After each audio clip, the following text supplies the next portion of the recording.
I'm honored to be here today to stand with you and our brothers and sisters in Honduras in solidarity against the injustices of the coup against President Zelaya yesterday morning. My name is Julie Flint, and I am a member of the national and international movement School of the Americas Watch, a grassroots organization that has worked for decades to bring light to the direct connection between U.S. military funding and coups such as the one that happened yesterday in Honduras. Romeo Vasquez, which is the power and leader behind yesterday's coup, has studied at least twice at the SOA, according to the SOA website that is compiled by U.S. government documents. So the School of the Americas, just briefly to educate those who may not know, is a combat training school for Latin American soldiers located on U.S. soil at the Army base in Fort Benning, located at Columbus, Georgia. The School of the Americas is often called the School of Assassins because of the bloody trail its graduates leave the communities they enter and influence terrorism upon. These graduates have consistently used their skills to wage war against their own people. Among those targeted, the SOA graduates are educators, union organizers, religious workers, student leaders, and others who work for the rights of the poor. Hundreds of Latin Americans have been tortured, raped, assassinated, disappeared, massacred, and forced into refugee camps by those trained at the School of the Assassins. Some examples that we know of the curriculum taught at this school on U.S. soil include counterinsurgency techniques, sniper training, commando and psychological warfare, military intelligence, and interrogation tactics. Over the course of its 59 years, the school has trained an estimation of over 60,000 Latin American soldiers. This Army base is entirely funded by U.S. taxpayers and the government, as it is located on U.S. ground, but continues to make a grave impact on the targets in Latin America. In relation to yesterday, the head of the current Honduran Air Force, Luis Suazo, studied at the SOA in 1996. The Air Force has been central to the Honduran crisis yesterday. It was there that a lot of the pamphlets that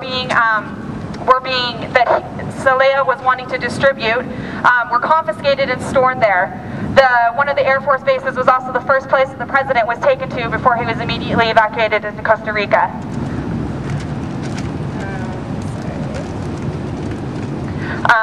This is not the first direct influence we have seen from SOA graduates in Honduras. In 1975, SOA graduate General Juan Melegar Castro became military dictator of Honduras. From 1980 to 1982, the Honduran regime was also headed by yet another SOA graduate, Policarpo Paz Garcia, who used death squads as a form of repression on his own people.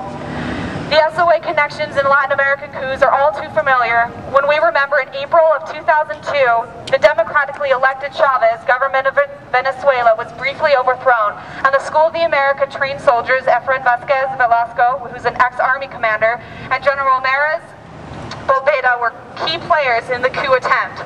Congressman Joseph Kennedy has stated, the U.S. Army School of Americas is a school that has run more dictators than any other school in the history of the world. The School of America's Watch has a bill where Representative Jim McGovern and 42 other members of the House of Representatives have reintroduced the Latin American Military Training Review Act. This was introduced to the House of Representatives this year. This legislation would suspend operations to the SOA, essentially our tax dollars, investigate torture manuals that have been used, and the human rights abuses associated with the school, and do an assessment of military training in Latin America. As the people of Honduras bravely take the streets in response to this illegal coup that happened on Sunday morning and the blatant threat to their democracy, we must also be clear and consistent in our message to our government, because we are directly involved with this. As Oregonians on a local level, we must put pressure on our representatives about the SOA bill that was introduced this month. Representative Wu has signed on, Representative Blumenauer and DeFazio have been co-sponsors of this bill. We can encourage Representative Schrader to sign as well, so we can stop funding for training in Latin American soldiers to terrorists, so that incidences like yesterday do not happen in our name with our money. We must encourage President Obama in facilitating a peaceful reinstatement of Romeo Vasquez to his rightful position as the democratically elected president of Honduras.